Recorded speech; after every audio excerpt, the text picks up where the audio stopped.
회복되어야 할 신앙, 우리의 신앙 여섯 번째입니다.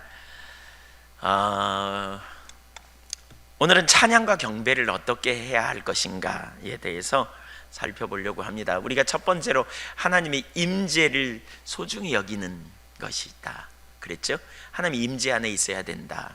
임재는 하나님이 우리와 함께 하심인데요, 하나님을 사랑하는 사람은 하나님의 임재를 소중히 여기고, 그리고 그 임재 가운데 있는 중요한 통로 중에 하나가 예배다 그랬어요. 그래서 우리가 지난번에 우리의 예배는 영과 진리로 드리는 예배다, 그것이 하나님이 기뻐하시는 예배고 하나님이 찾으시는 예배고 그것이 참된 예배다 그랬어요. 그래서 진리로 드리는 예배가 뭔지, 성령으로 드리는 예배가 뭔지를 우리가 이 앞에 살폈습니다. 그리고 이제 지난 주일날 우리가 살핀 부분은 우리 예배는, 신약의 예배는 찬양 경배의 예배다라고 나눴어요. 그게 3000년 전에 다윗을 통해서 하나님께서 그 다윗의 무너진 장막을 다시 일으키기를, 그 다윗 시대에 드려졌던 예배를 회복하기 원하신다 그랬고요. 그것은 바로 찬양 경배였고요. 그리고 이제 요한계시록 4장과 5장에 보면 우리가 이 다음에 갈 하늘나라의 예배는 바로 찬양 경배 예배다, 이렇게 나눴습니다. 그래서 우리가 예배의 핵심 요소는 찬양 경배다.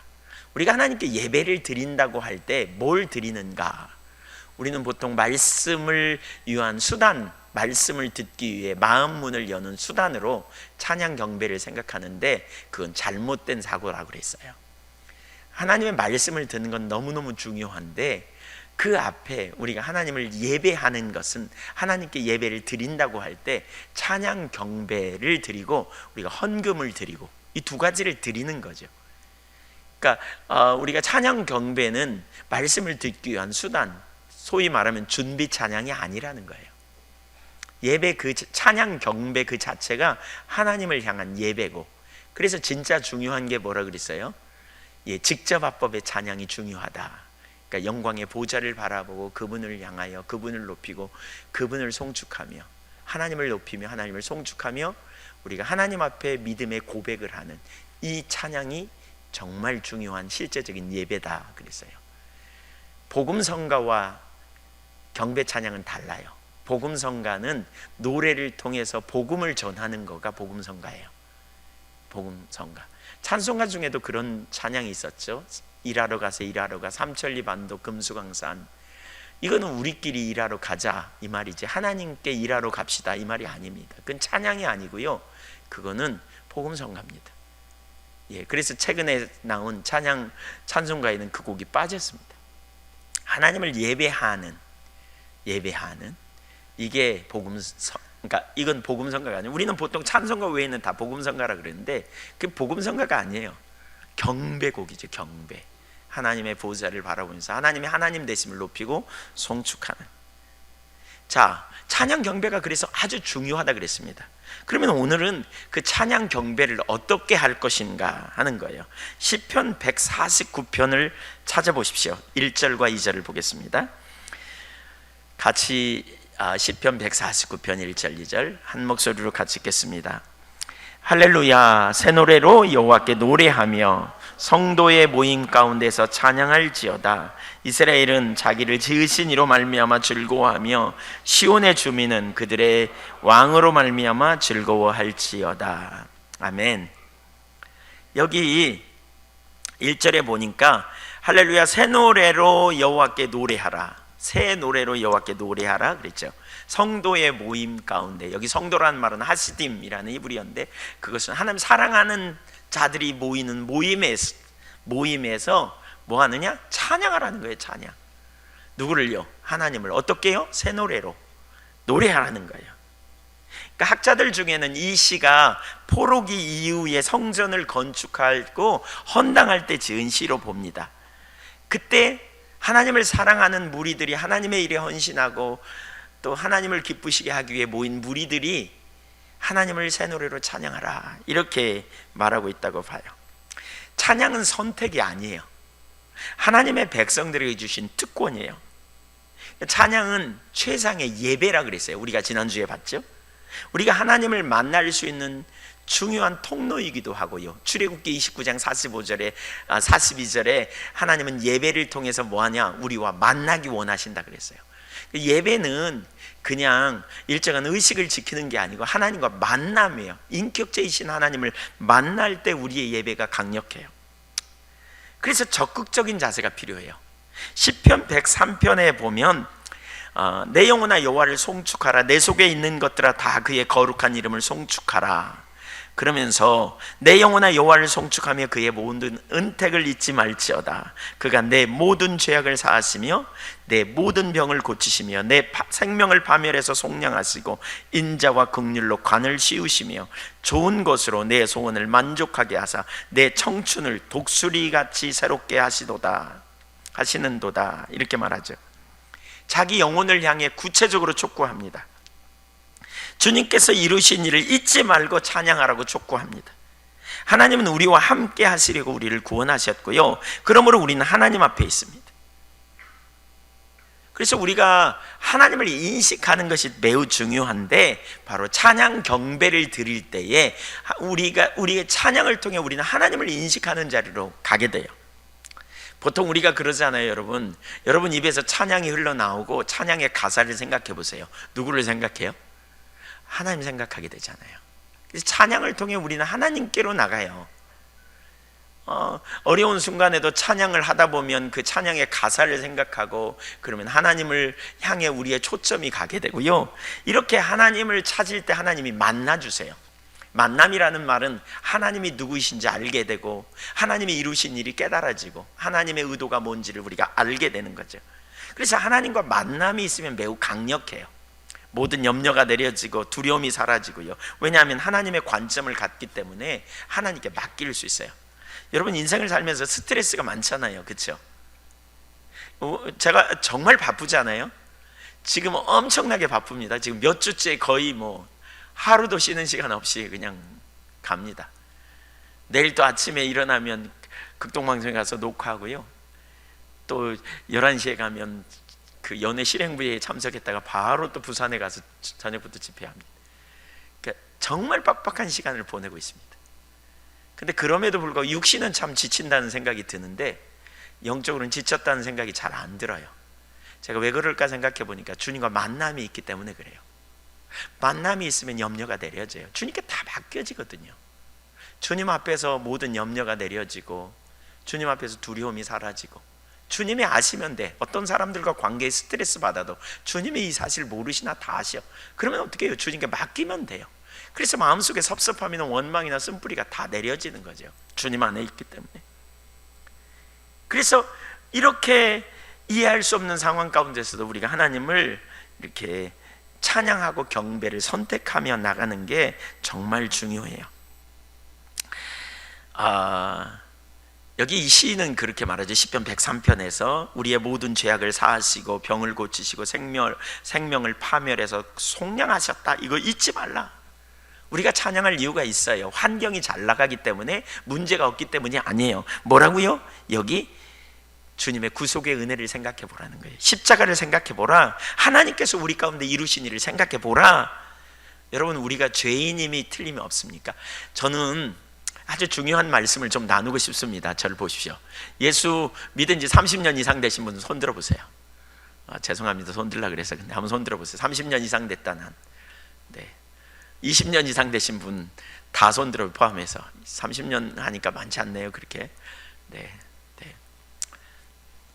보세요. 저는 참 아이러니한 생각을 많이 가졌습니다.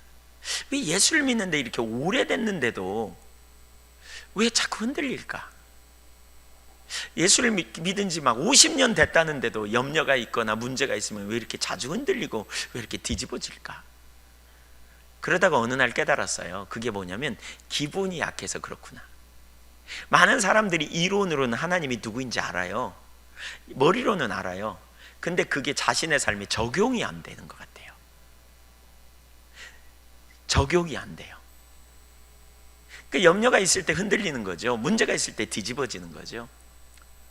보세요. 우리가 가장 기본이 튼튼한 자리에 서야 돼요. 한번 생각해 보세요. 어린 아이를 우리가 놀리려고 그렇게 하잖아요. 너 주워왔다 다리 밑에서 그러잖아요. 그럼 어떻게 해요? 아니에요, 아니에요. 그러면서도 어떻게 해요? 속으로 그런가? 이렇게 약간 의심이 들잖아요. 그러다가 어떻게 합니까? 어느 날 엄마 사진, 아빠 사진 갖다 놓고 거울하고 거울에 비친 자신의 모습하고 비교해 보잖아요. 저는 그렇게 해봤어요. 네. 어떤 분이 이 말 듣고 집에 가출까지 했다던데, 자기를 주워왔나. 뭐 그런 의심이 있을 때 무슨 일이 생겨? 엄마가 된통 혼내킨다든가 아빠가 한 대 때린다든가 그러면 틀림없이 나를 주워왔군. 그리고 이렇게 뭔가 이렇게 혼돈이 확 사로잡히든지 심하면 가출도 해. 막 이렇게 반항을 막 하잖아요. 왜요? 확신이 없으니까. 근데 나이가 먹어가지고 그러면 이거 비정상이잖아요. 나이 먹어서 너 주워왔다 그러면 뭐라 그럽니까? 웃죠. 벌써 중학교만 돼도 웃잖아요. 중고등학생만 돼도. 그리고 뭐 합니까? 에이, 예, 농담인 줄 다 알아요. 그거 가지고 그런 나이에 부모님 사진 갖다 놓고 거울 쳐다보고 있으면 이건 심각해요. 근데 예수 믿은 지 50년 돼도 그런 분들이 있더라는 거예요.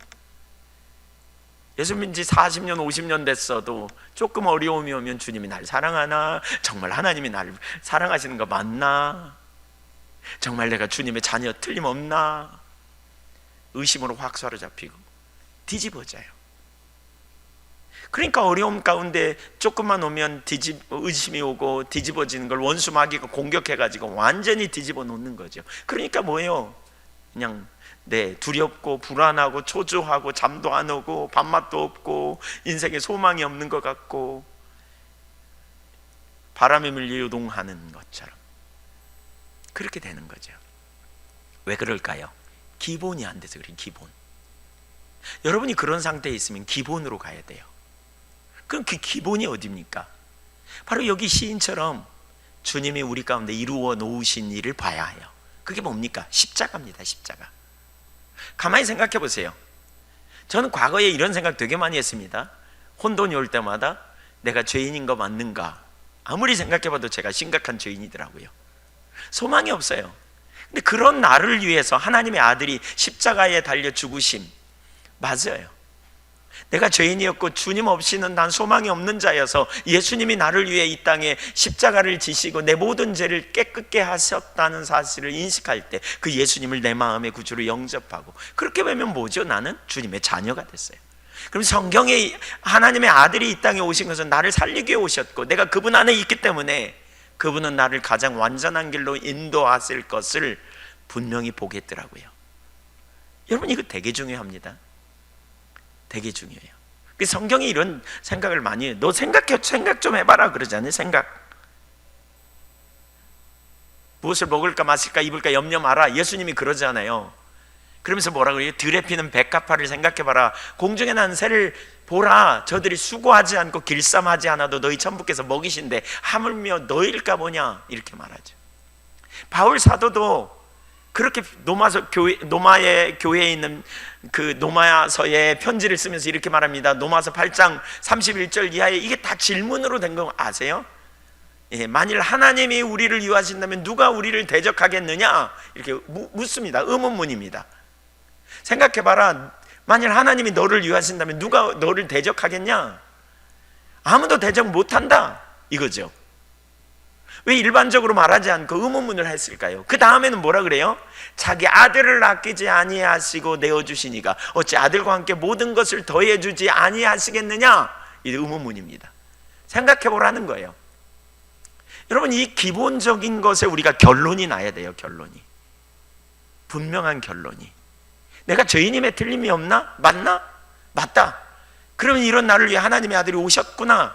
맞다. 그럼 난 예수 믿는가? 믿는다.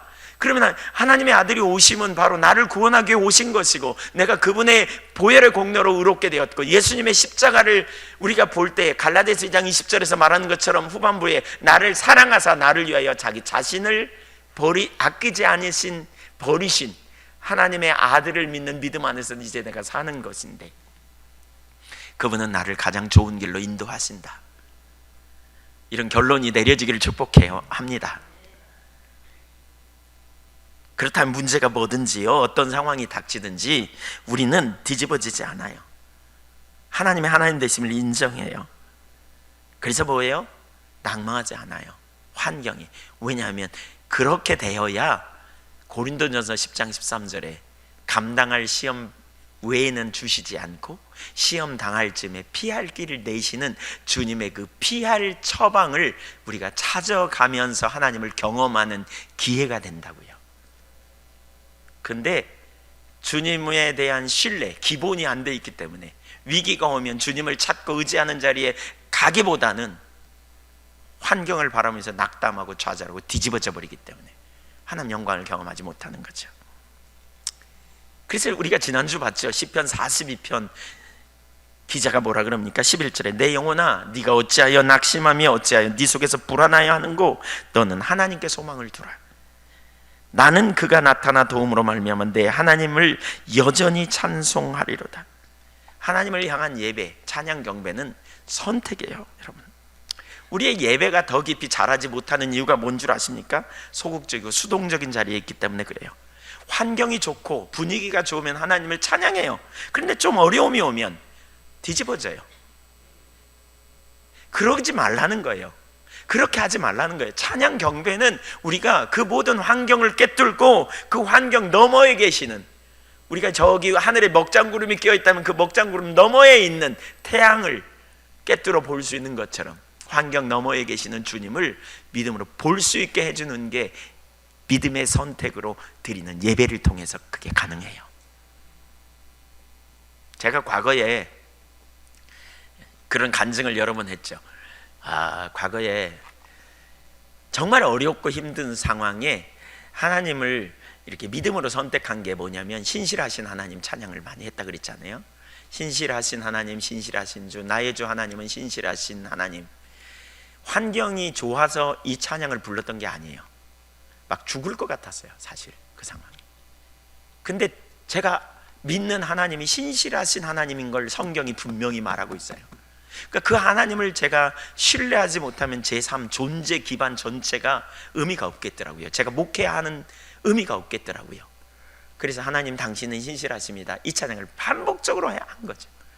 근데 이렇게 찬양하다 보니까 하나님의 임재가 회복되고요, 진짜 하나님은 선하시고 신실하신 하나님이 선명히 인식되어지니까 그때 환경이 안 변해도 아무 문제가 안 되더라고요. 상황이 안 변해도 아무렇지도 않겠더라고요. 왜냐하면 그 하나님이 나를 아시고 하나님이 나와 함께 계시는데 뭐가 두려웠나. 하나님이 기뻐하시는 자리라면 내가 어떤 자리든지 하나님 뜻대로 가겠습니다. 여러분, 우리의 문제가 뭔 줄 아세요? 하나님을 놓쳐서 문제예요. 하나님을 아는 기본이 안 돼서 문제예요.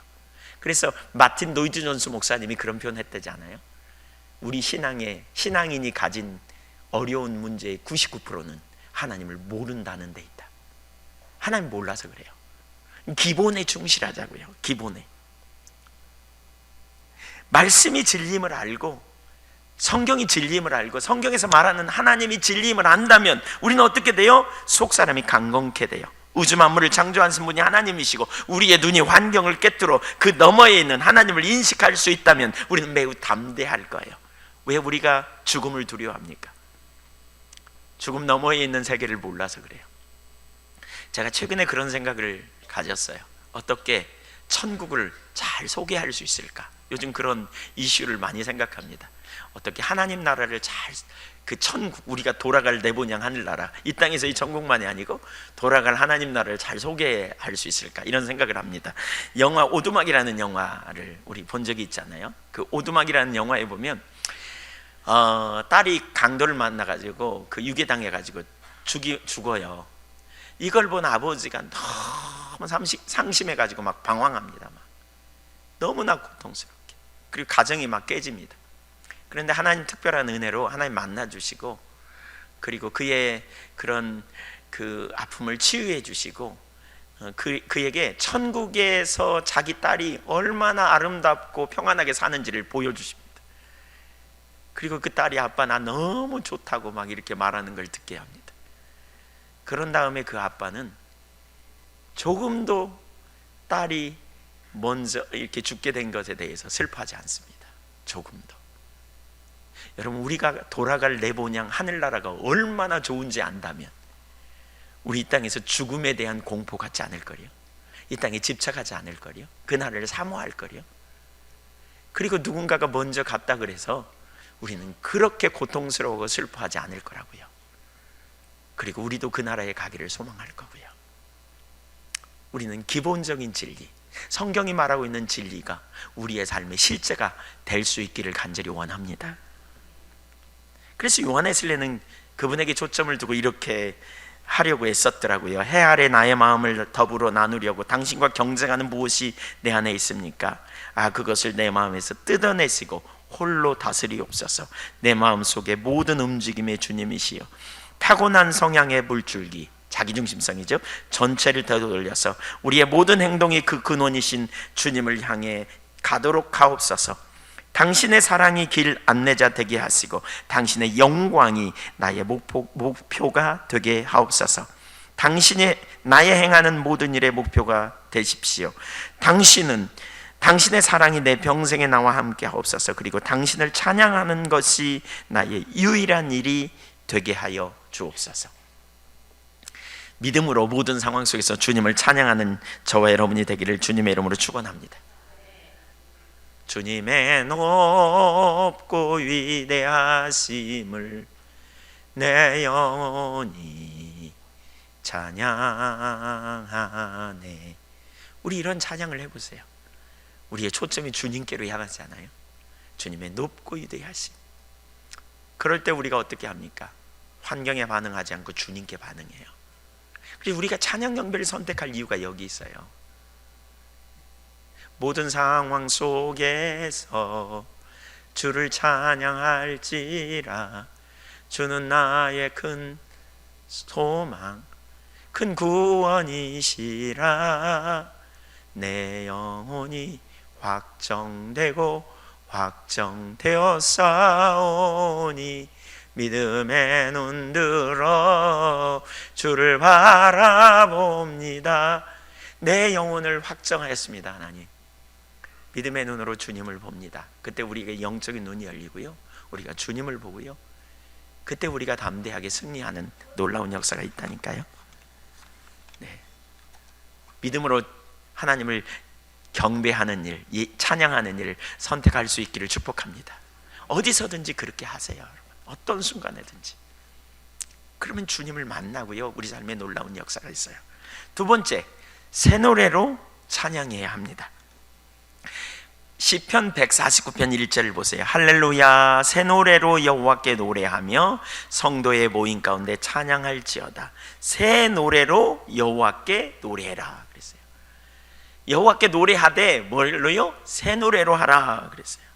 이 새 노래라는 말이 많이 나와요. 시편 33편 3절, 새 노래로 그를 노래하며 즐거운 소리로 하나님께 아름답게 연주할지어다. 시편 40편 3절, 시편 96편 1절, 98편 1절, 144편 9절, 또 이사야 42장 10절, 요한계시록 5장 9절 외에도 새 노래로 하나님을 찬양하라는 구절들이 많이 나와요. 다양하게. 그렇다면 새 노래가 뭘까? 새 노래로 여호와께 노래하라 그랬거든요. 구약 성경에서 말하는 새 노래라는 히브리어는 쉬르 하다시, 쉬르라는 말은 노래고 하다시라는 말은 새로운 그 말입니다. 신약 성경 헬라어 오덴 카이넨, 오덴이라는 말은 노래고 카이넨이라는 말은 새로운 그 말입니다.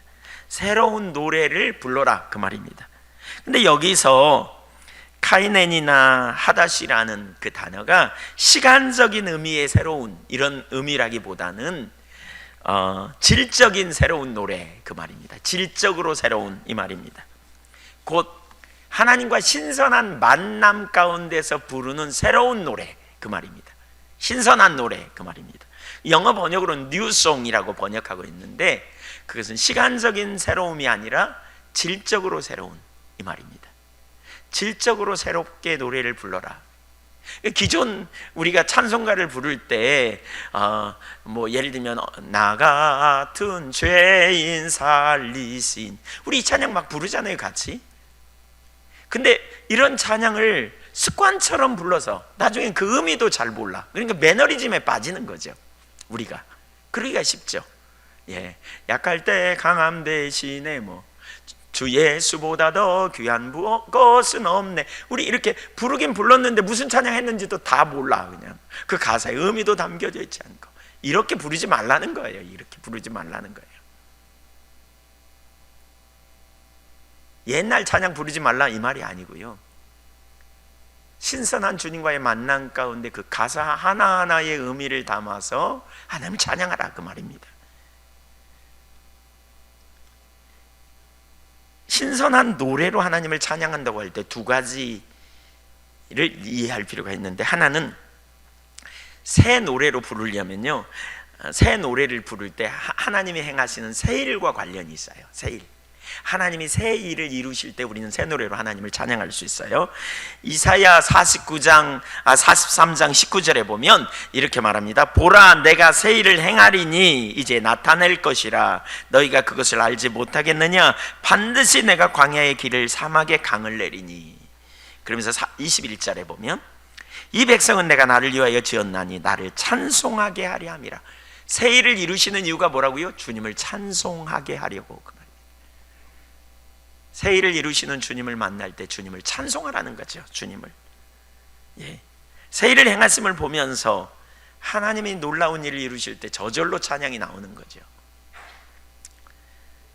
출애굽기 15장에 보면 홍해를 가르신 하나님의 역사를 봤을 때 이스라엘 백성들이 어떻게 반응합니까? 모든 사람들이 악기를 가지고 나와서, 하다못하면 어쩌면 냄비 뚜껑이라도 가지고 나왔을 것 같아요. 소고를 치고 흔들고 찬양하면서 하나님을 높이하여, 너무나 놀라운 일, 우리가 생각할 수 없는 크고 놀라운 일을 이루었다는 거죠. 그들은 이제 홍해 앞에서 죽임을 당했다라고 생각했는데 그보다 더 놀라운 일을 이룬 거죠. 너무나 놀라운. 우리가 바로 그럴 때 하나님을 새롭게 찬양하는 거죠. 새로운 하나님을 경험할 때 기쁨과 감격이 있는, 기도응답을 경험했다거나 또는 필요를 채우심을 경험했다거나 놀라운 치유를 경험했다거나, 때론 우리 마음속에 요동치는 어떤 그 곤란한 상황이 있을 때 하나님께서 놀라운 평강을 우리 가운데 주신다거나, 이런 일을 볼 때 우리는 너무나 놀랍고 감격하잖아요.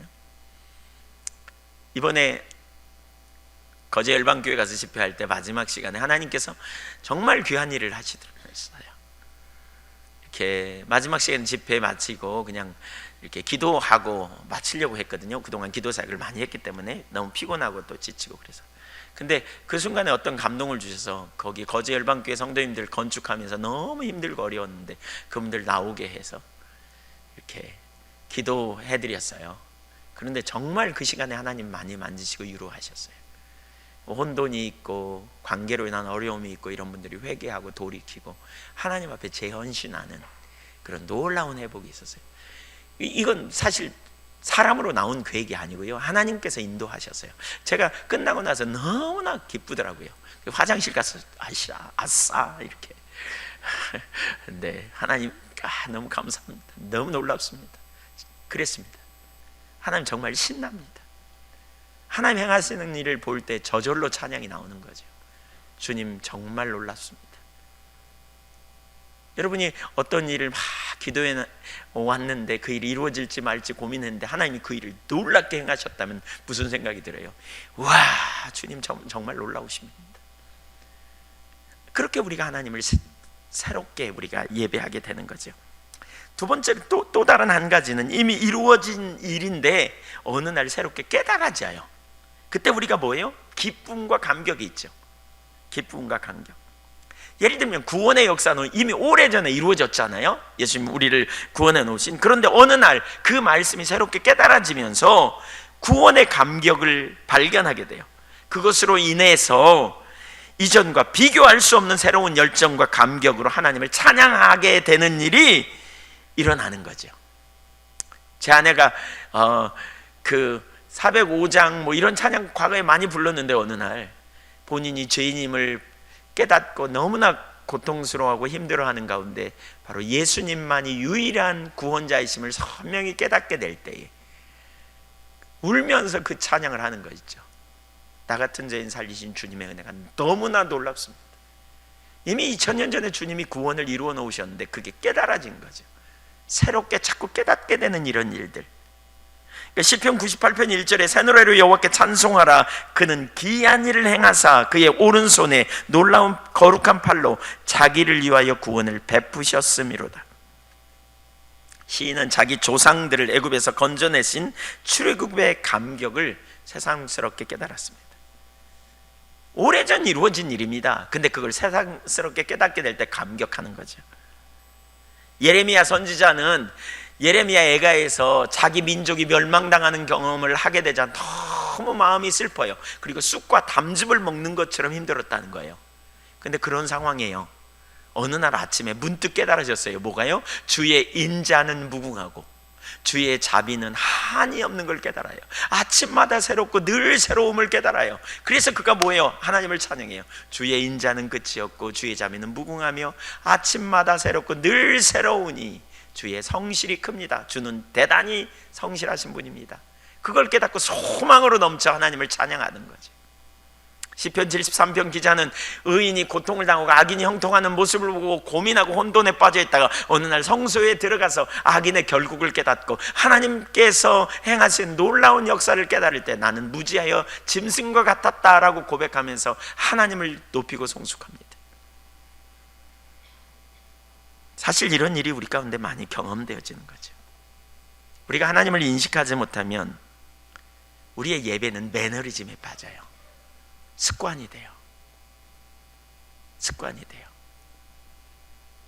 그래서 뭐예요? 이렇게 주님과 만남이 있는 예배가 돼야 돼요. 여러분, 우리가 오늘 신앙생활을 오래 하는데도 왜 예배에 감격이 없고 기쁨이 없냐? 찬양을 하는데도 그 찬양의 기쁨과 감격이 없는 이유가 있어요. 왜냐하면 우리 신앙이 매너리즘에 빠져서 그래요. 주님과 만남이 없어서.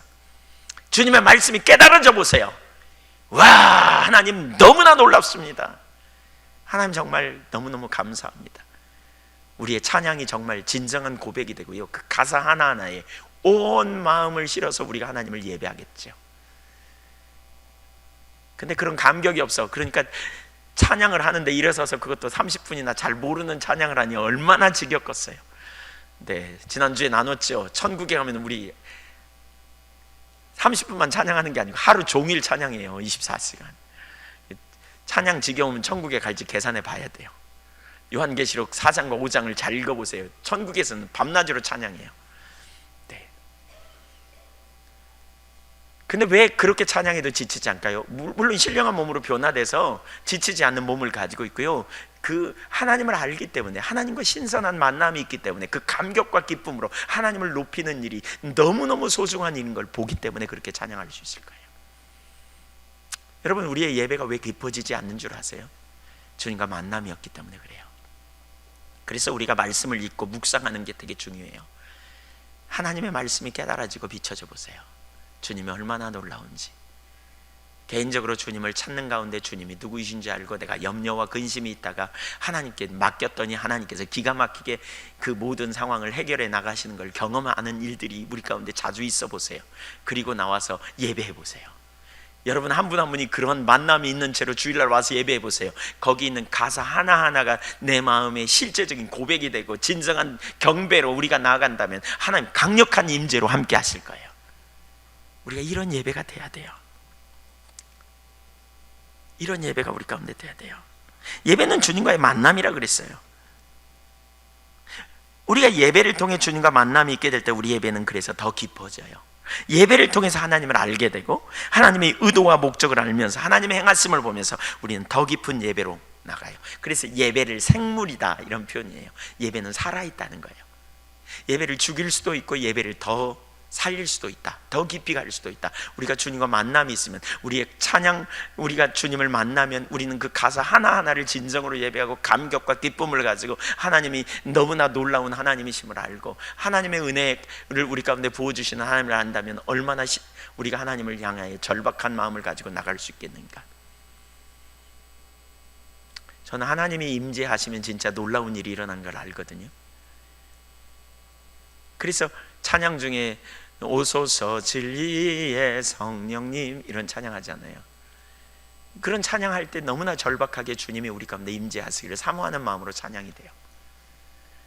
주님이 우리와 함께 계심을 알게 해달라고 우리가 그런 찬양할 때 가사 하나하나에 중심을 다하여 중심의 하나님을 향한 열망을 가지고 예배하게 되는 것 같아요. 주님이 오시면 달라지거든요. 네. 주님을 만나면 아까도 나눴지만 염려가 내려지고 이 스트레스가 해소된다니까요. 해결된다니까요. 새 노래가 여러분에게 계속 있기를 축복합니다. 가치 있는 예배, 그렇죠? 그러니까 예배당에 와서 이런 마음이 없이 드리는 열망도 사모함도 매너리즘에 빠져있는 하나님을 깨달은 적이 없는 세상사에 찌들려가지고 눌리고 그냥 온갖 다른 데 관심이 있다가 하나님 예배하려고 와서 섰는데 예배는 길지, 그냥 찬양은 모르는 곡이지, 그러니까 주리를 들고 죽을 것 같은 거예요.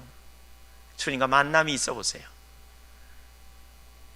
주님 한 분만으로 내 영혼 만족하네. 다른 종류의 즐거움, 다른 종류의 즐거움이 내게 별로 도움이 안 돼. 주님 한 분으로 만족. 내가 한 주간 동안 주님이 나와 함께 하심이 너무나 놀라운 특권임을 아는 가운데 있었다면 그런 찬양을 부를 때, 그래요 주님, 이게 새 노래예요. 이게 새 노래. 이게 새 노래예요. 아, 하나님의 은혜로 이 쓸데없는 자 왜 구속하여 주는지 난 알 수 없도다. 전부에 의지 없어서 손들고 가오니, 과거에는 내 힘과 내 능력 의지하다가 내가 너무나 한 주간 동안 살아가면서 내 모습이 얼마나 자주 실패하고 넘어진지를 깨달을 때, 우리가 이 찬양을 부를 때 중심에서부터 하나님 의지합니다. 이게 새 노래입니다. 이렇게 예배하라는 겁니다. 이렇게 주님 만남으로 주님 앞에 온 마음을 다해 진정한 고백이 되는, 우리가 그렇게 예배할 때 주님과 만남이 있고요, 그 예배를 통해서 우리의 삶에 더 새로워지고 더 깊은 주님과의 교제 가운데 들어갈 수 있게 되는 것이지요. 새 노래가 될 수 있기를 축복합니다. 옛날 노래 불러도요, 하나님 보실 때도 새 노래인지가 중요해요. 내 마음이 새로운지. 새롭게 작곡해서 부른다고 할지라도 하나도 새로울 수 없어요. 그건 구태의연한 매너리즘에 빠져있는 습관적으로 드리는, 이건 의미가 없는 거죠. 그래서 하나님을 아는 게 되게 중요해요. 매번 우리가 부르는 찬양이 새 노래가 될 수 있어야 돼요. 네, 새 노래가, 그 고백 하나하나가 실제가 되는. 세 번째, 찬양 경배의 요소. 시편 149편 1절 2절 할렐루야 새 노래로 여호와께 노래하며 성도의 모임 가운데 찬양할지어다. 이스라엘은 자기를 지으신 이로 말미암아 즐거워하며 시온의 주민은 그들의 왕으로 말미암아 즐거워할지로다. 찬양 경배는 두 가지가 있어요. 하나는 뭐냐, 그러니까 하나님의 행하신 일로 인하여 하나님께 찬사를 드리는 거예요. 하나님 잘하셨습니다. 하나님 너무나 잘하셨습니다. 하나님 감사합니다. 하나님 높입니다. 이게 찬사예요. 하나님 행하신 일로 인하여, 또 하나님 그분 자신으로 인하여. 또 한 가지는 뭐냐, 두 번째는 하나님을 기뻐하는 거예요. 하나님의 하나님 되심을 기뻐하는 거예요. 하나님, 전 하나님 때문에 기뻐요. 하나님, 전 당신 돈을 가지고 와서 기뻐요. 하나님 저에게 뭘 해줘서 기뻐요가 아니라 그냥 하나님으로 인하여 기뻐하는, 이게 우리가 드려야 될 온전한 예배, 경배 찬양의 두 가지 요소인데요. 첫째, 찬사. 우리의 예배 대상은 삼위 하나님이, 성삼위 하나님이시죠. 예배의 중심에는 하나님이 계셔야 돼요. 그래서 우리는 그분의 영광을 믿음으로 바라보면서, 그분의 보좌를 믿음으로 바라보면서 그분이 행하신 일에 대하여 찬사를 드리는 거죠. 신약성경의 예배를 나타내는 단어 중에 하나가 프로스쿠네오, 나트리온테스라는 단어도 있는데, 프로스쿠네오라는 단어는 바로 하나님 앞에 찬사를 드리며 엎드려 절하다, 그런 의미입니다. 우리가 하나님께 찬사를 드릴 이유가 수도 없이 많은데요, 세 가지 주된 이유가 여기 나타나 있어요. 되게 일반적으로. 하나는 뭐냐, 창조하심을 인하여, 두 번째는 구원하심을 인하여, 세 번째는 우리와 동행하시면서 은혜를 베풀어 주심을 인하여 우리가 하나님을 찬양하는 거예요. 첫째, 창조의 하나님께 하나님께 우리가 찬사를 드리죠. 여기 시편 우리가 읽은 본문 9절, 그러니까 2절에도 149편 2절에도 이스라엘은 자기를 지으신 이로 말미암아 즐거워하며, 그래서 자기를 지으신 하나님을 찬양하는 거예요. 여러분 되게 중요해요. 하나님을 찬양하는 주된 이유인데요, 시편 104편 2절 이하에도 이렇게 1절에 내 영혼아 여호와를 송축하라 그러면서 2절 이하에 주께서 옷을 입은 같이 빛을 입으시며 하늘을 휘장같이 치시며 물에 자기 누각에 들볼을 얹으시며 구름으로 자기 수레를 삼으시고 바람 날개로 다니시며 바람을 자기 사신으로 삼으시고 불꽃으로 자기 사역자를 삼으셨으며 땅의 기초를 놓으사 영원히 흔들리지 아니하게 하셨나이다. 시편 19편에도 하늘은 하나님의 보좌요, 하늘은 하나님의 영광을 선포하고 궁창이 그 손으로 하신 일을 찬양하는도다, 선포하는도다, 이렇게 하나님의 그 창조의 사역을 찬양합니다. 요한계시록 4장 10절에도 천상의 예배인데요, 거기 보면 장녀들이 이제 보좌를 향해 이렇게 찬양해요. 11절에 나오는데 우리 주 하나님이여 영광과 존귀와 권능을 받으시는 것이 합당하오니 주께서 만물을 지으신지라 만물이 주의 뜻대로 있었고 또 지으심을 받았나이다 하더라. 그러니까 찬양의 중요한 주제 중에 하나가 뭐냐면 하나님의 창조예요. 창조. 그러면 절 보세요. 왜 하나님의 창조를 찬양할까요? 중요한 이유가 있어요. 여기 그게 뭐냐면 우리가 피조물됨을 인정하는 거예요.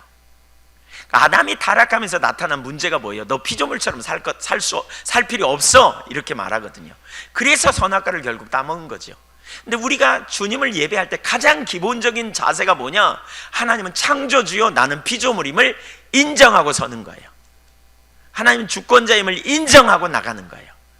하나님의 하나님 되심을 믿음으로 인정하고 주권자 앞에 고백하며 서는 일이 되어져야 돼요.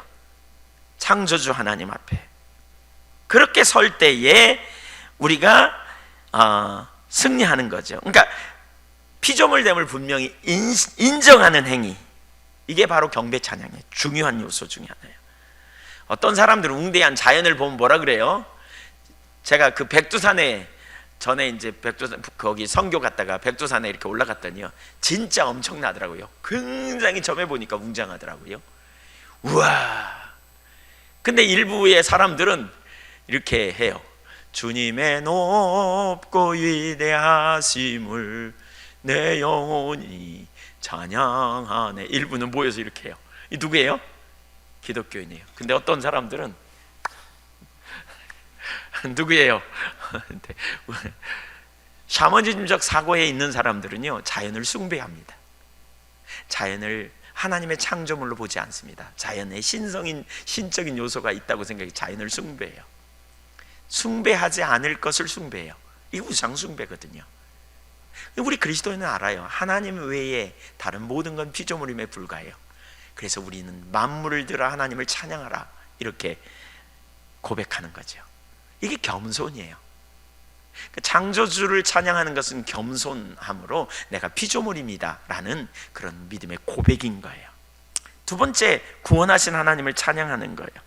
시편 103편 2절에 보니까 내 영혼아 여호와를 송축하고 그의 모든 은택을 잊지 말지어다. 그러면서 그가 내 모든 죄악을 사하시며 내 모든 병을 고치시며 내 생명을 파멸해서 속량하시고 인자와 긍휼로 간을 씌우시며, 이렇게 말하고 있죠.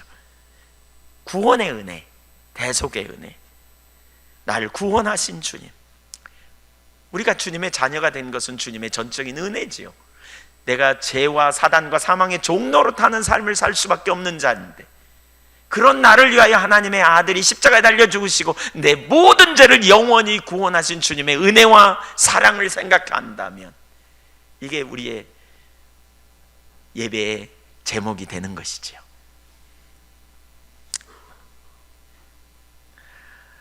제가 지금 이렇게 나누는데요, 나누면서 이런 느낌이 들어요. 다 알아, 그거. 근데 별로 감격이 없어요. 죄송합니다. 제게 그렇게 보였다는 거예요. 여러분 그런지 실제는 모르겠지만. 근데 이분들은 왜 이걸 갖고 그렇게 찬양할까요? 무슨 차이인 줄 아세요? 이론과 실제의 차이예요. 창조주 하나님의 이루신 역사 지식으로는 알아. 그래, 하나님 창조하셨지. 그걸 누가 모르냐. 구원? 그래, 하나님 우리를 구원하셔. 우리 구원 받았어. 근데 감격은 없는 거죠. 별로. 왜요? 이론이라서 그래요. 하나님 잘 몰라서 그래요. 여러분, 우리가 이걸 진짜 안다면 어떻게 할까? 이 한 가지만 알아도 우리가, 그래서 찰스 웨슬리는 그렇게 말하잖아요. 만입이 내게 있으면 그 입 다 가지고 내 주의 크신 은혜를 늘 찬송하겠네. 중심의 그런 고백이 우리 가운데 있을 거거든요. 그래서 한편으로 우리가 하나님 알기를 구해야 돼요. 여러분, 우리 시대에 우리의 예배가 왜 깊어지지 못하냐면 하나님을 아는 지식이 이론에 그쳐서 그래요. 지식으로 만족한 자리에 있어서 그래요. 그러니까 아까 제가 그랬죠. 기본이 안 돼 있다고. 적용이 안 돼, 삶에.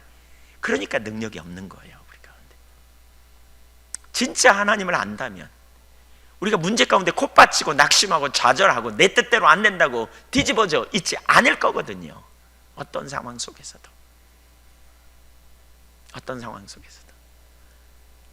그분을 신뢰하고 의지할 때 그분이 가장 선하고 완전한 길로 우리를 인도하시고 이끄실 거거든요. 근데 우리가 사실 이 부분을 여러분 지식적으로만 이해해서는 안 돼요. 그러니까 우리가 구원의 감격, 이 부분을 알게 해달라고 사실 구해야 되고요. 또 한 가지, 세 번째로 날마다 함께 하신 하나님의 은혜를 인하여 찬사를 드리는, 이게 우리의 기도 제목, 이게 우리가 찬양할 이유지요. 그걸 제일 잘 보여주는 시 중에 하나가 시편 23편이거든요. 여호와는 나의 목자시니 내게 부족함이 없으리로다. 그가 나를 푸른 풀밭에 누이시며 쉴만한 물가로 인도하시는도다. 내 영혼을 소생시키시고 자기 이름을 위하여 의의 길로 인도하시는도다. 내가 사망의 음침한 골짜기를 다닐지라도 해를 두려워하지 않을 것은 주께서 나와 함께 하심이라. 주의 지팡이와 막대기가 나를 안위하시나이다. 주께서 내 원수의 목전에서 내게 상을 베풀어 주시고 상을 차려 주시고 기름을 내 머리에 부으셨으니 내 잔이 넘치나이다. 내 평생의 선하심과 인자하심이 반드시 나를 따르리니, 여러분 기억하세요. 반드시 나를 따르리니 내가 여호와의 집에 영원히 거하리로다, 살리로다. 아멘. 보세요. 그래서 두려워하지 않는다는 거예요. 이게 기본에 충실한 거예요. 이게 주님이 나와 함께 하심을 아는 거예요. 주의 지팡이와 막대기가 나를 보호하시고 필요한 순간에 돌봐주시고, 그래서 안다는 거죠. 나는 반드시 확신을 가져요. 나는 반드시 주님과 함께 살 걸 내가 알아. 미래에 그 나라에 갈 걸 알아. 나는 거기서 영원히 살 걸 알아. 왜? 순간순간 하나님이 내 영혼을 소생시키시고 사망의 음침한 골짜기를 다닐지라도 주님이 나와 함께 계셔서 주의 지팡이와 막대기로 나를 보호하셔서 나를 돌봐주셔서 능히 이기게 하실 걸 내가 알아 라고 말하는 거죠. 이걸 알 때 우리는 주님을 온전히 찬양하게 돼요.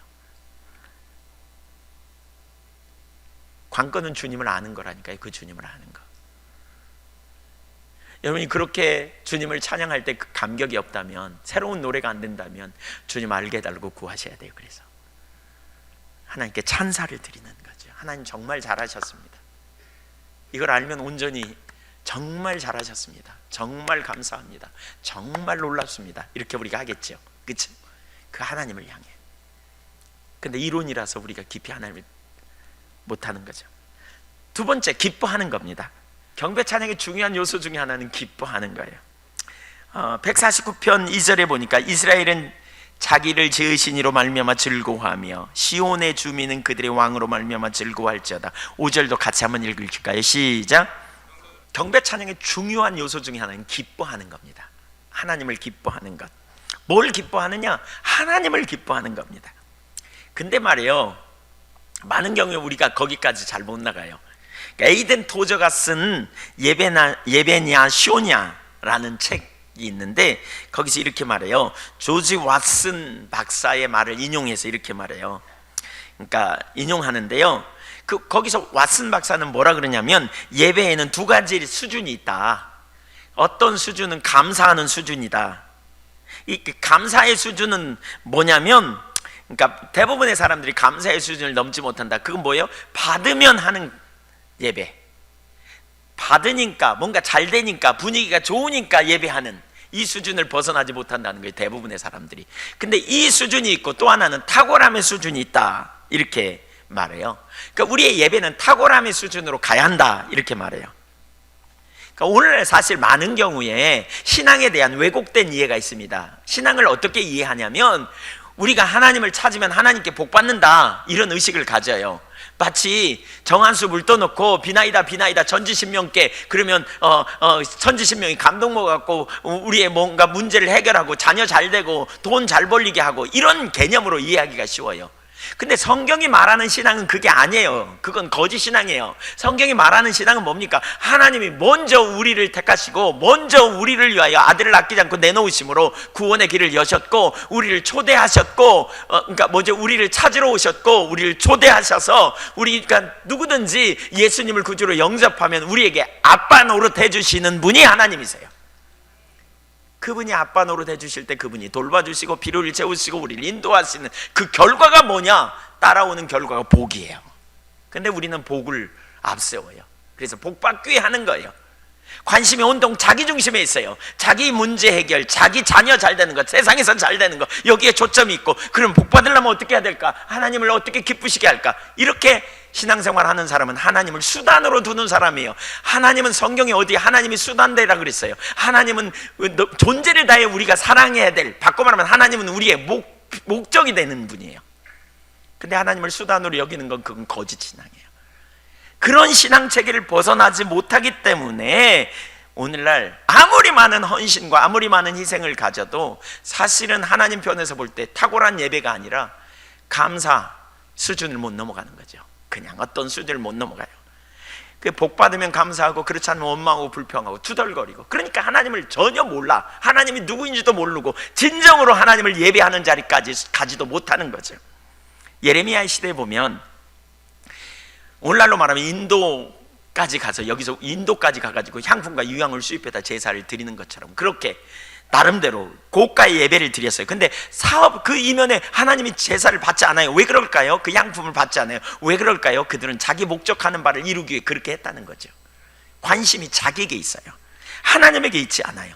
하나님이 먼저 그들을 택하셨고 그들을 구원해내셨고 그들에게 하나님 노릇하시기 원하시죠. 바꿔 말하면 그게 뭡니까? 그들은 그래서 그 하나님을 알고 하나님을 사랑하는 관계 안에서 하나님의 통치 가운데 있는 것이 가장 완전한 삶임을 알고 하나님의 주권을 인정하고 순복하며 가면 하나님이 그들을 뒷받침하셔서 위기의 순간에 그들을 붙드시고 인도하시고 돌봐주시는 이런 놀라운 역사를 경험함으로 하나님을 만나게 되는 거죠. 그게 복입니다. 복은 따라오는 겁니다. 복은 따라오는 겁니다. 근데 우리는 예수 믿으면 잘 돼. 그래가지고 문제 있으면 주님 찾고 문제 해결해주면 야 감사하다. 그리고 또 자기 마음대로 살다가 또 어려움 당하면 또 주님 도와주세요. 그리고 안 도와주면 이제 원망하고 섭섭하고 불평하고 이렇게 돼. 여러분, 그보다 탁월하게 하나님이 우리를 위해 이루신 일이 있어요. 그게 뭡니까? 죄인된 나를 구원하신 하나님의 은혜, 사랑. 그래서 그분이 우리를 찾으러 오셨고 그분이 우리를 초대하시고 그분이 우리에게 아버지 노릇 해주시네요. 지난 주일날 밤에 하나님 나라와 하나님에 대해서 살폈거든요. 하나님 나라의 관점에서 보면, 하나님 나라 신약에서 보면 명백히 네 가지 하나님을 말하고 있어요. 하나님은 찾으시는 하나님, 그 다음에 두 번째로 하나님은 초대하신 하나님, 세 번째로 하나님은 아버지 되심, 네 번째 심판하신 하나님. 그분의 초대에 응하지 않으면 심판하신다는 거예요. 그러나 그분의 초대에 응할 때 우리가 그분이 우리에게 아빠 노릇 해주시는 거예요. 여러분, 아빠가 우리에게 완전한 길로 이끄시고 우리의 필요를 채우시고 우리를 돌봐주세요. 그러니까 우리가 할 일은 뭐예요? 그 하나님과 딜하려고 할 게 아니고 하나님 앞에 항복하고 내가 죄인임을 인정하고 주님 내가 피조물이니까 주님 은혜 없이는 살 수 없습니다. 하나님 내가 물질을 위해서 주님 찾지 않습니다. 부귀를 위해 주님 찾지 않습니다. 주님이 이루신 일로 인하여 감사하고 그 주님이 먼저 우리를 사랑하셨잖아요. 그리고 우리로 사랑의 관계로 초청하잖아요. 사랑의 관계. 주님을 사랑하는 자리에 내가 서기로 결단하는 거예요. 아멘. 그렇게 설 때 우리는 어떤 고백이 나와요? 부귀 없어도 물질 없어도 괜찮아요. 주님, 전 주님이, 이렇게 고백할 수 있어요. 하나님의 손을 구하는 삶, 자기 목적을 위한 수단으로 하나님을 찾는 삶에서는 자기중심적인 기도가 나올 수밖에 없어요. 그래, 레리 크랩이라고 하는 분이 쓴 자기중심적인 기도와 관계중심적인 기도에 대해서 말하는데, 파파 기도라는 자기중심적인 기도의 특징이 뭐냐? 그 기도는 항상 주시옵소서로 시작한다는 거예요. 다른 사람을 위한 기도도 하지만 결국 자기를 위해서 하나님 내 남편에게 은혜를 부어주세요. 왜냐하면 내 남편이 속썩여서 내가 못 살겠어요. 결국 자기를 위한 기도예요. 하나님 우리 목사님을 위해 기도해요. 하나님 우리 목사님이 은혜를 좀 부어주세요. 우리 목사님 설교 좀 잘하게 해주세요. 그래야 내가 은혜 받고 좀 내가 기쁠 것 같아요. 항상 자기에게 초점이 있는 거예요. 자기중심적인. 그러나 관계중심적인 기도는요, 하나님을 알고 하나님의 영광을 위해 살고 하나님의 뜻이 성취되기를 위해 나가는 거죠. 하나님의 뜻이 이루어지는 일에 자신 삶을 조정하고 나가는. 자기중심적인 기도에도 감사가 있어요. 왜냐하면 뭐가 잘 되면 감사해요. 문제가 해결되니까, 기도가 응답되니까. 조지 왓슨 박사는 그렇게 말해요. 감사의 수준을 넘어가지 못하는 예배, 오늘날 그것이 많다는 거죠. 그러니까 우리의 예배가 하나님의 탁월함으로 나가야 된다. 그분은 이렇게 말하면서 하나님의 하나님 되심을 인하여 초월적이고 내재적인 영광을 찬양하는 자리까지 가야 한다. 하늘에 계신 우리 아버지, 이게 하나님은 초월자이면서 우리를 구원하기 위해 우리를 찾으러 오신, 우리를 초대하시는 그 하나님, 그렇죠? 그래서 우리에게 아빠 노릇 해주시기 원하시는 그 하나님과의 인격적 관계성으로 들어가야 돼요. 아멘. 하나님이 먼저 착한 일을 시작하셨어요. 여러분, 우리가 양 같아서 제 갈 길, 우리가 염소같이 제 갈 길로 가고 우리 양 같아 제 갈 길로 갔지만 주님이 먼저 우리를 찾으러 오셨다니까요. 은혜 베푸셔서 우리를 구원해내셨어요.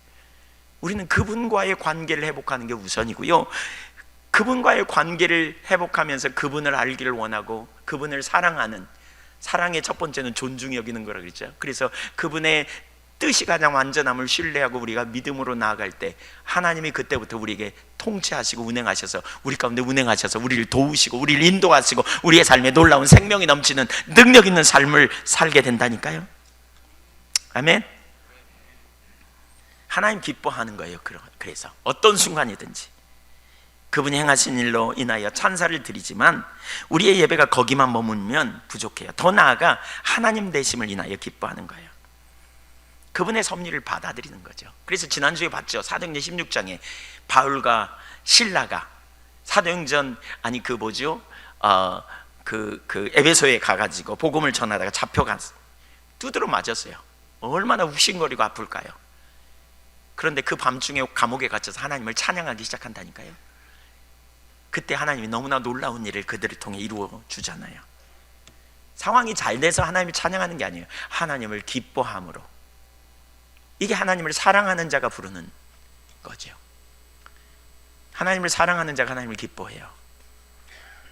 여기 하나님을 기뻐한다는 말은 그런 의미가 있어요. 여러분, 사랑이 뭐라고요? 세 가지 의미가 있다고 그랬죠. 사랑은 소중히 여기는 거다. 두 번째는 사랑은 상대편을 기뻐하는 거예요. 열정이 있어요. 감정이 있다고요. 바로 하나님을 사랑하는 자리로 나가서 예배하라는 거예요. 어떤 순간이든지. 근데 이게 잘 안 돼. 왜? 환경이 어려우니까. 이게 잘 안 돼. 해결이 안 되니까. 기도응답이 속히 안 오니까 안 돼. 여러분, 이 과정 중에 혹시 여러분이 지금 있지 않은가요? 그렇다면 여러분 기억하세요. 하나님이 그 시간을 다루세요. 너 그래도 나만 사랑하냐? 이게 안 돼도 너 나만 사랑하냐? 바로 그 순간에 하나님을 예배하는 한 가지가 뭐냐? 하나님을 기뻐하며 예배하는 거예요. 아멘? 믿음의 테스트 기간이라고 할 수 있어요. 바로 그런 순간에 하나님을 기뻐하며 예배하는 거예요. 하나님, 그래도 하나님입니다. 이런 사람은 무슨 고백을 하느냐? 하박국 3장 17절에 하박국 선지자처럼 고백합니다. 비록 무화과나무가 무성하지 못하며 포도나무에 열매가 없으며 감람나무에 소출이 없으며 밭에 먹을 것이 없으며 우리의 양이 없으며 외양간에 소가 없을지라도. 여러분, 한번 생각해 보세요. 여기 없고 없다. 작년에 지은 농사보다 2배나 수확이 있다. 그러면 할렐루야, 하나님 영광 받으십시오 이럴 텐데 없고 없어요. 소출이 없어요. 작년보다 택도 없이 없어요. 올해는 다 이제 망해버렸어. 이런 상황일지라도 나는 여호와로 말미암아 즐거워하며. 이 사람은 환경을 초월해요. 이 사람은 하나님을 최고의 가치로 발견한 사람이고요, 이 사람은 진짜 하나님을 사랑하는 사람이에요. 바로 그 자리로 하나님이 저와 여러분을 초청하고 계세요. 그 자리로 하나님 자신으로 인하여 즐거워하는, 그리고 나의 구원의 하나님으로 말미암아 기뻐하리로다 그랬어요. 하나님을 신뢰함으로 이게 가능해요. 하나님을 사랑하는 사람이 이렇게 고백할 수 있어요. 그때 하나님이 힘이 되는 거예요. 그때 19절 보세요. 주 여호와는 나의 힘이시라. 여러분, 우리는 문제가 잘 되고 아무 문제 없을 때 하나님은 나의 힘이십니다. 나의 힘이 되신 여호와여, 내가 주님 사랑합니다. 우리는 얼마든지 이렇게 찬양할 수 있어요. 그런데 어려움이 와봐야 그때도 주님만 힘으로 삼는지 우리가 볼 수 있어요. 진짜 하나님을 힘으로 삼는 사람은 하나님을 기뻐하는 거예요. 어떤 상황이 되든지 하나님을 기뻐하는 그 사람은 하나님을 의지하기 때문에 하나님을 힘으로 삼아요. 왜냐하면 그분이 오시면 달라져요. 아멘. 그분이 우리 속에서 착한 일을 시작하셨고 그분이 그분의 능력으로 이루실 걸 알기 때문에 주 여호와는 나의 힘이시다, 하나님이 나의 반석이시다, 이런 믿음의 확신이 있기 때문에 하나님을 기뻐하고 즐거워하고 참된 예배를 드릴 수 있는 거죠. 바로 그런 무화과 나무가 무성치 못하고 외양간에 송아지 같고 우리의 양이 없는 그런 상황에서도 하나님을 기뻐할 수 있는 거예요. 이런 사람은 뭐가 잘 돼가도 하나님을 기뻐하고요, 안 돼가도 하나님을 기뻐해요. 반대로 많은 사람들은 오늘날 뭐가 잘 돼가면 하나님 잊어버려. 그게 라우디게아 교회였어요. 요한계시록 3절에 보면 부자라 부여하여 부족함이 없다. 근데 주님이 문 밖에 서서 두드린다 그래요. 문 밖에 하나님 임재가 거쳤어. 근데 전혀 몰라. 하나님 뭐라 그래요? 너는 실상은 가련하고 눈 멀고 곤고하고 헐벌거벗었다. 근데 네가 알지 못했다. 왜? 그의 힘은 주님이 아니에요. 그가 기뻐하는 그의 사랑은 주님이 아니에요. 그의 힘은 주님이 아니었어요. 그는 돈이 그의 기쁨이고 돈이 그의 힘이었어요. 그런 자리에 있으면 온전한 예배자로 서지 못해요. 뭐가 나의 힘인가? 그래서 여러분, 하나님 사랑하십니까? 하나님 사랑하면 하나님만 힘으로 두는 거예요. 근데 그런 사람을 하나님이 다루십니다. 어떤 때는 진짜 너 나만 사랑하냐? 그래서 어떤 때는요, 일이 안 돼요. 상황이 안 돌아가요. 바로 안 돌아가는 상황에서도 내가 주님을 기뻐할 수 있다면 그게 바로 믿음이에요. 그게 바로 믿음이에요. 그 주님이 행하신 일로 인하여, 그리고 주님이 가장 완전한 길로 이끄실 것을 인하여 하나님을 기뻐하는 것, 이게 바로 온전한 믿음이에요. 그게 온전한 관계. 그래서 하나님이 이러한 믿음이 있는가를 테스트하세요. 속히 응답이 없을 수도 있고요, 기도 응답이 속히 일이 안 될 수도 있어요. 그러나 기억하십시오. 하나님은 여러분의 머리털 하나까지 세심받으셨고 그분이 여러분을 붙잡으시면 여러분의 삶은 반드시 놀라운 회복이 일어날 걸 믿으시기 바랍니다. 느헤미야 8장도 똑같아요. 느헤미야 8장 10절 한번 읽어볼까요? 시작. 느헤미야가 또 그들에게 이르기를 너희는 가서 살찐 것을 먹고 단 것을 마시되 준비하지 못한 자에게는 나누어 주라. 이날은 우리 주의 성일이니 근심하지 말라. 여호와로 인하여 기뻐하는 것이 너희의 힘이니라 하고. 느헤미야가 어떤 시대예요? 느헤미야는 그 포로로 잡혀갔었잖아요. 근데 자기 동생이 와가지고 어느 날 예루살렘 성벽이 무너지고 성문이 불타버렸다는 소식을 들어요. 그러자 그가 마음에 부담감을 가져요. 그리고 수일을 울면서 하나님 앞에 회개하고 하나님 긍휼히 여겨달라고. 그리고 자기가 그 땅에서, 포로로 잡혀간 땅에서 인정받는 사람이 됐는데 그 예루살렘 땅에 그 총독으로 자기를 보내달라고, 이렇게 지역을 다스리는 총독으로 보내달라고 간청을 해가지고요, 결국 보냄을 받아요. 그래서 가서 성벽 쌓는 작업을 해요. 포로들 된 사람 거기 이제 모아가지고. 그랬더니 사마리아 주변 사람들이 막 시기 질투해가지고 못하게 막 회방해요. 그러니까 막 죽이려고 그래요. 그러니까 두 패로 나눠가지고 한 패는 지키고요, 불침번을 쓰는 거죠. 한 패는 성벽 쌓는 일을 하고. 그러다 보니까 농사가 잘 안 돼. 못 돌보니까. 그래서 흉년이 들었어. 그러니까 이제 이런 상황이라면 여러분 어떻겠어요? 예, 어떤 상황이에요? 이런 상황에 이렇게 했으면, 하나님께 했으면 농사라도 잘 되게 해줘야지, 풍년이라도 들게 해야지, 너무 하시는 것 같아. 그리고 원망할 수 있거든요. 그런데 바로 그런 상황에 주님이 말하는 거예요. 내일은 여호와의 성일이다. 바꿔 말하면 내일 예배하는 날이다. 그러니까 너희가 단 것을 먹으라. 없는 사람에게 나눠줘서, 그래서 새 힘을 내라, 그런 거죠. 그리고 여호와를 기뻐하라. 그것이 너희의 힘이다. 이렇게 말해요. 이것이 예배라는 거예요. 지금 그런 상황에 너희가 믿음으로 예배를 선택하라는 거예요. 하나님을 기뻐하는. 그러면서 여호와를 기뻐하는 것이 너희 힘이다. 사실 이렇게 하나님을 선택하고 하나님을 찾으면요, 우리의 눈이 열려 주님을 알게 되고, 우리의 눈이 열려 주님을 인식하게 될 때 우리에게 소망이 생겨요. 왜 자꾸 사람들이 낙심하고 우울증에 걸리는 줄 아십니까? 낭망하고 좌절하는 줄 아십니까? 주님 못 만나서 그래요. 주님을 만나보세요. 소망이 생겨요. 정말 주님은 능치 못함이 없으신 분이에요. 주님은 신실하세요. 주님은 완전하세요. 여러분, 주님이 우리를 위해서 얼마나 놀라운 일을 이루셨는지, 주님이 얼마나 능력의 하나님인지 우리가 알게 되면 염려할 게 없어요. 담대해요. 주님이 하실 것을 알기 때문에. 아멘.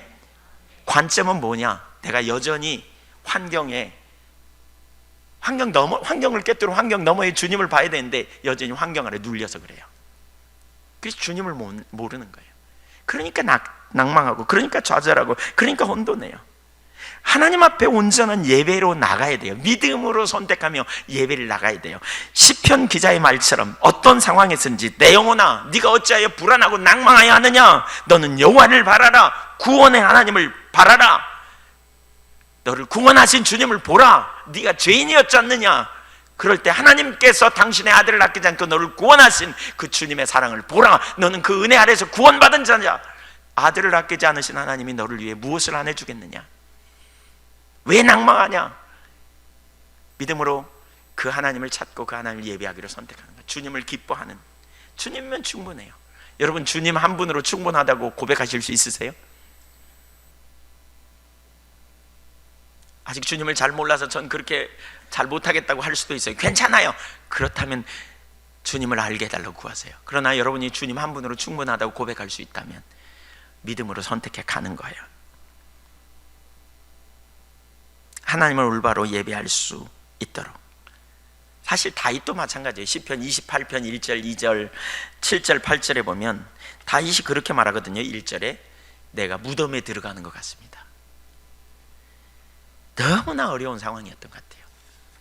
근데 7절 8절, 특별히 8절에 보면 여호와는 그들의 힘이시요 그의 기름 부음 받은 자의 구원의 요새시로다. 그래서 7절에 내 마음이 크게 기뻐하며 내 노래로 그를 찬송하리로다. 하나님을 기뻐하고 하나님 찬송한다는 거예요.